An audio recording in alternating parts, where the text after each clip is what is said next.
Tapi satu lagi pertanyaan, saya mau nanya, Pak Ustadz, ini masalah saya pribadi. Jadi saya ya ada masukan juga ketika hukum riba. Mobil itu, ya, ini umum ya kan. Jadi mobil kita jual, kemudian kita coba berusaha cash. Saya untuk menghilangi kredit. Nah, saya mau tanya, ini gak amanat dari keluarga saya, dipastikan lagi. Boleh nggak, Kay, kita kredit mobil? Padahal, padahal ini menjadi hal penting bagi saya untuk mobilisasi kemana gitu. Saya punya anak kan baru kelar UIN. Jadi ini saya lagi diceramai gitu. Papa sudah lah Pak, jual Pak. Kita nggak usah dibeli, lillahi ta'ala aja. Ya saya bilang ini lillahi ta'ala agak-agak susah nak, saya bilang gitu. Tapi ini real, saya jual, saya mencoba untuk beli cash, nungguin cash lama. Jadi jangan suka buka aib orang, Mbak.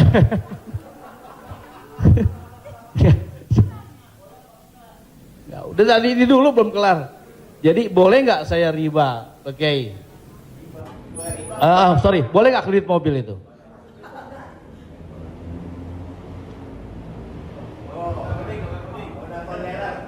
Alhamdulillah CRV jadi baru gue. Buka Google, ada tulisan saya di situ. Nanti Bapak, Ibu, Abang, Mas share ke teman-teman. Buka Google, tulis di situ Somat Morocco, SOMADMOROCCO, Somat Morocco, SOMADMOROCCO, Somat Morocco, spasi kredit, sudah, enter. Somat Morocco spasi kredit, tulisan yang paling atas kredit, ada tanda tanya, ASKA. Di situ jawaban. Saya sudah tulis tentang masalah kredit ini.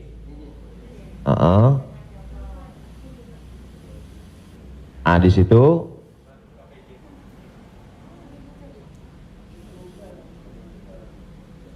Nah, bisa dibaca. Bisa bahasa Arab, Ustaz. Ada terjemah Mas Komeng, terjemah di bawah.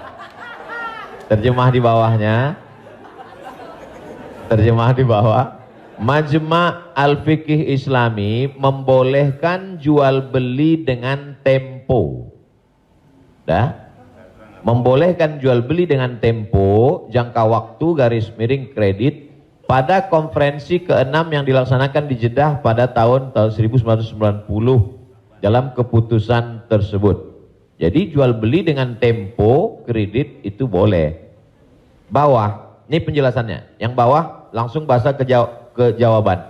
Jual beli kredit itu tidak ada keberatan di dalamnya, boleh jika waktu dan tambahannya diketahui. Dibayar dalam waktu 2 tahun.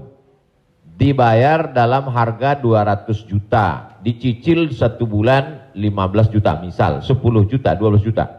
Meskipun harga kredit lebih mahal daripada kontan, karena penjual dan pembeli sama-sama mendapat manfaat. Penjual mendapat manfaat tambahan harga dan pembeli mendapat manfaat tempo jangka waktu. Disebutkan dalam Sahih Al-Bukhari. Apakah di zaman Nabi ada kredit? Ada. Dalam Sahih Bukhari, Sahih Muslim, bahwa barirah itu manusia. Waktu itu masih boleh jual manusia, hamba sahaya. Bahwa barirah dijual oleh tuannya dengan cara kredit selama 9 tahun. 1 tahunnya dibayar 40 dirham. Ini menunjukkan bolehnya jual beli kredit. Kesimpulannya, uang dengan barang boleh, tapi uang dengan uang riba. Prof, saya pinjam uang 200 juta. Nanti saya bayar 220. Haram, riba. Tapi ketika saya beli mobil, Prof, saya cicil tiap bulan, maka lunas dalam waktu 1 tahun, itu tidak riba karena akadnya uang dengan barang. Yang jadi masalah ketika kita pergi ke dealer untuk beli mobil, kita katakan kita tidak punya uang cash, dia tidak mau langsung transaksi dengan dia. Tapi dia akan libatkan pihak ketiga penyedia keuangan. Pada akhirnya transaksi kita adalah uang dengan uang. Uang dengan uang, bukan uang dengan barang. Lalu apa solusinya? Pergi ke bank syariah. Kenapa di bank syariah uang dengan barang? Assalamualaikum, waalaikumsalam. Bank syariah, saya mau beli mobil. Terus mau pinjam uang. Kata bank syariah, kami tidak melayani peminjaman uang dengan uang. Karena uang dengan uang berbunga haram. Bapak sebetulnya mau beli apa? Mau beli mobil. Kata orang bank syariah, mobilnya kami beli. Bank syariah membeli mobil. Setelah itu bank syariah menjual mobil itu ke kita, maka akadnya kredit sama seperti barirah dibeli pada zaman Nabi, kredit 9 tahun. Jadi akadnya adalah uang dengan barang. Begitu. Allahu a'lam. Ya alhamdulillah. Beli lagi, saya lebih kembali lagi pakai syariah. Selanjutnya siapa yang mau bertanya? Silakan umum sekarang. Bang Dery mau nanya? Oh yang ibu-ibu aja, ibu-ibu. Pak.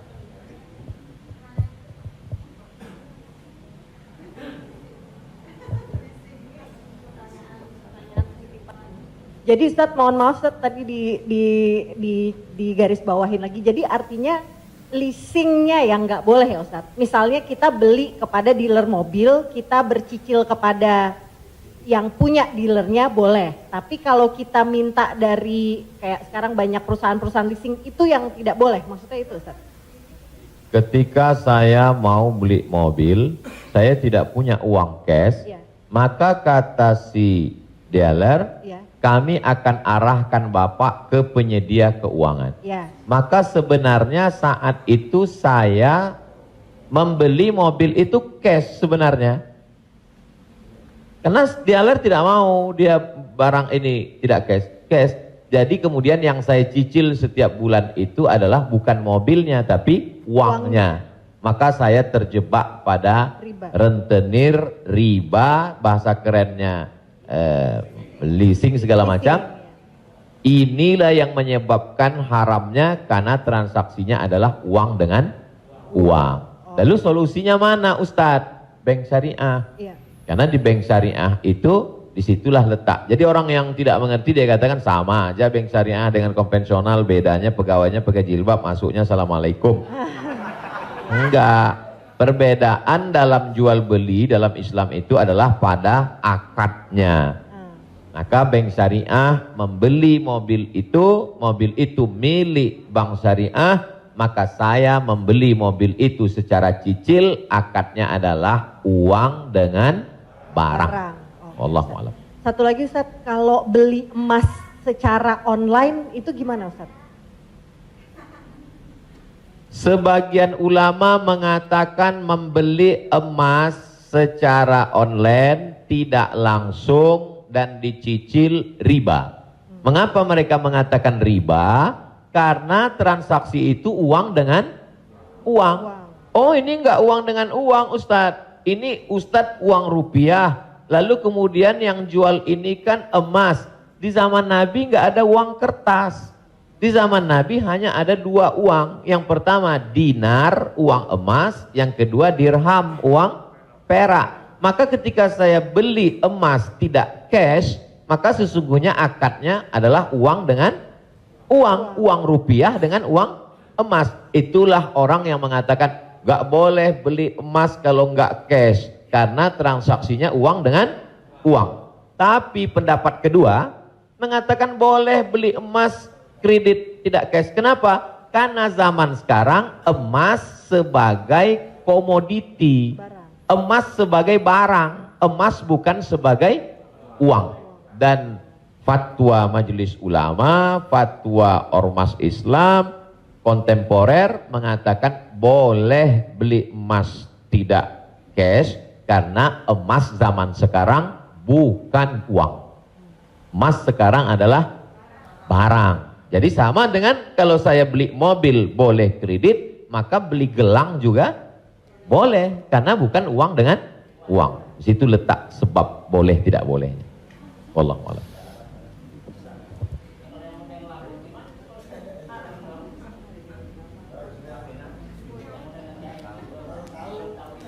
Yang sudah banyak-banyak taubat nasuha, sholat sunat, istighfar. Kalau sedang dalam proses, bisa dibom, ada aset yang bisa dijual untuk ngebom supaya selesai, jual lah. Tapi kalau ini aset pokok, tidak boleh jual rumah, karena rumah pokok, sama seperti makan. Ini kalau saya jual aset ini, saya bom, meledak semua Ustaz. Ini Hiroshima, Nagasaki hancur semua. Maka nggak boleh. Azam, tekad dalam hati, saya mencari nafkah, saya lunasi sampai habis, nanti setelah ini saya tobat, berhenti. Tapi kalau bisa jual satu petak ini, lalu ditutup ini, lakukanlah untuk melepaskan diri dari riba. Karena riba itu 5 ancamannya. Yang pertama, alladzina ya'kuluna riba la yaqumuna illa kama yaqumul ladzi yatakhabbathu syaitanu minal mas. Orang yang makan riba nanti bangkit dari kubur ketika di padang mahsyar seperti orang kerasukan setan. Yang kedua, ayyuma lahmin nabata min haramin fannaru aula bih. Setiap daging di badan tumbuh dari yang haram, maka tempatnya api neraka jahanam. Yang ketiga, orang kalau dia makan haram, maka doanya tidak dikabulkan Allah. Mat'amuhu haram, makanannya haram. Mashrabuhu haram, minumannya haram. Malbasuhu haram, pakaiannya haram. Wa ghuziya bil haram, dia diberi makanan haram. Anna yustajabulah, apakah mungkin doanya dikabulkan Allah? Yang ketiga, yang keempat, nasiyatin kazibatin khati'ah. Ubun-ubun, penipu, pembohong, pelaku dosa. Padahal yang berdosa itu tangan, yang berdosa itu mulut. Kenapa dikatakan ubun-ubun? Karena ternyata ada otak bagian depan yang selalu kita usap ketika sedang wudu. Disitulah pemikir. Otak ini berpikir ketika dia dapat semprotan darah. Darah itu menyembur dari jantung. Darah itu dari makanan. Sepiring makanan riba berubah menjadi setetes darah, disemburkan oleh jantung naik ke otak, isi otak haram, maka bawaannya mau haram saja. Gara-gara riba. Heran saya ini Pak Ustadz, kenapa pikiran saya ini mau haram saja? Sebabnya gara-gara makan riba. Yang terakhir, yang kelima adalah tidak ada keberkahan. Hidup ini yang kita cari berkahnya. Makanya ketika anak lahir yang didoakan berkah. Barakallahu laka fil mauhub. Ketika orang menikah yang didoakan berkah. Barakallahu lakuma wa baraka alaikuma. Ketika ketemu yang didoakan berkah. Assalamualaikum warahmatullahi wabarakatuh. Ketika makan yang diminta berkah. Allahumma barik lana. Wallahu a'lam.